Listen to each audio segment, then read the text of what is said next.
What's going on? This is Ben from Real Ones. We are out here at Augustine on the buzzing rainy street. I mean, they tell you in Austin to come to 6th Street and there's a lot of action on here, but it's really starting to get crazy on rainy. Like, this has been the place to be all week. I've never been on rainy, but now I understand. We're here with Sophia Galate, of course. This is your third set of the week. Do you feel like you had a favorite of the three? It's interesting because my first two sets were less people, actually. But I feel like I really do thrive in a setting where people are really paying attention and not talking. Yeah.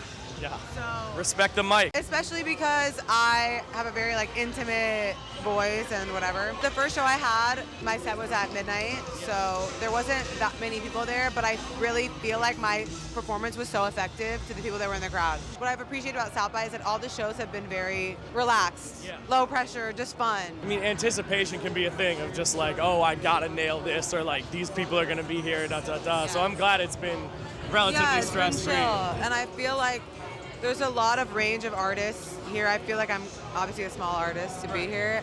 I feel like even emerging artists that are here are way bigger than I am, so I'm grateful to be here early on. I don't know, of course. And so this is your first time here as an official artist, doing performances. You've been behind the scenes and stuff. I know, it's crazy. My old job, my boss was the woman who ran South by Southwest for our company, so I used to book all these shows, and now I'm here. Definitely been, it's been inevitable, I'm glad you've been able to take the stage and all that. So, I mean, your debut album, Sophia, is spelled with an F instead of a PH, so I'm curious on why you did it that way. I've always wanted my name to be spelled with an F because I felt like it was sexier, so I just gave the album its own persona by giving it an F. I really could have changed my spelling of my name, but I didn't.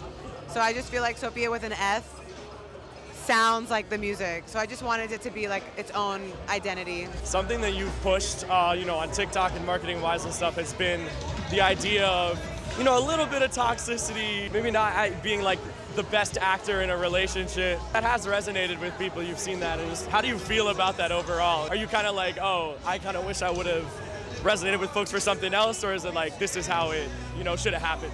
I feel like both. First of all, great. Love that my shit went viral, stream my music.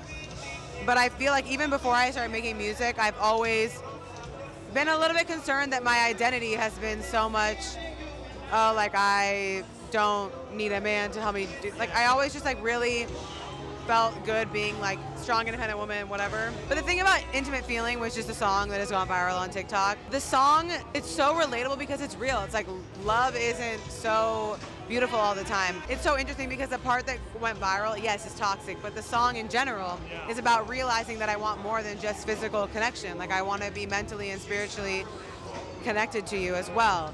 But of course, the part that went viral is toxic. I did have a little spiral. After it went viral, I was this is amazing. I was but are my fans gonna listen to music when I get wiped up? I don't want this to be my identity forever. When I wrote that song, when I wrote all my songs, I don't think about the audience really, and they're really authentic in that way, so it's fine. You've been very active, pushing your stuff, of course. You've done so much, yourself to advocate for yourself, to get onto shows, get press coverage, even the conversations we've had have been how do I get from point A to point B? And I respect the, the upfrontness about that, but I mean, what's it like to just not have folks around you that can vouch, and, would you rather have it one way, or are you happy with how that is right now? I do have a small group of women that help me. Yeah. So I want to shout them out, but people don't know that I haven't always been trying to be an artist forever. I've been singing since I was little, and I wanted to be an artist, but after college I quit singing for 5 years. During that time I kept telling myself that I couldn't be an artist, that I was too scary, and I was already doing something else. But this other part of me really, really wanted to. So now that I've finally allowed myself to do what I love, I feel I appreciate it so much more, because this wasn't something I was always doing. 2 years ago, I was not doing this. So I feel okay, I suppressed it for so long, I'm just all in now. And it's even if people can look at the music you've released and see oh, things are doing really well, in these only a couple of years, it's there is so much groundwork, that of course went into building relationships like that, where you were able to actually get opportunities that way. Yeah, and I think I genuinely love singing and love performing, and I'm really confident with who I am. which makes me like just very confident as an artist, confident as on stage. And it's like, I just really love this shit so much. So it's like, yeah, people are like, oh, like, she loves what she does, she thinks she's great or whatever. And I'm like, yeah, because I've been like working really hard, discovering who I am, and finally have allowed myself to put myself out there. So it's like, I really don't hold back in that sense. And are you supposed to not be proud of, you know, what you've done? Like, hell no, all right? Yeah, exactly. You talk about arriving at confidence, you know, and think of yourself, you know, in the strong, independent woman context, you know, for a while. But like, was that ever a struggle for you, or how did you go about building up security in who you were as a person? I've gone through some things that really have like helped me discover, like really had to work on myself and like have a good relationship with who I am, not being an artist forever. I got really, really down on myself because I knew that I loved doing what I do. And I've worked for other artists and I really love that experience because I learned so much and I love them and they're family to me. However, I also felt like I was suppressing a part of me and I couldn't be myself fully. People ask me like, what is it like now being an artist? I'm like, honestly, I'm just relieved. This is so much harder, but I'm just like, I feel very free. You've been in LA for a little bit now. You know, you were living in Chicago. And of course, we're Chicago based, so I am wondering, what are the things that you miss about Chicago? Well, I'm gonna like kind of answer that, but just answer my perspective on Chicago now. So when I was in college in Chicago, I wasn't actively pursuing being a singer. I sang in school, and I always admired the Chicago music scene. I always like knew who Peter Contel was and Nico and all these people, and I loved them, but I didn't know them. But I always wanted to be part of the Chicago music scene.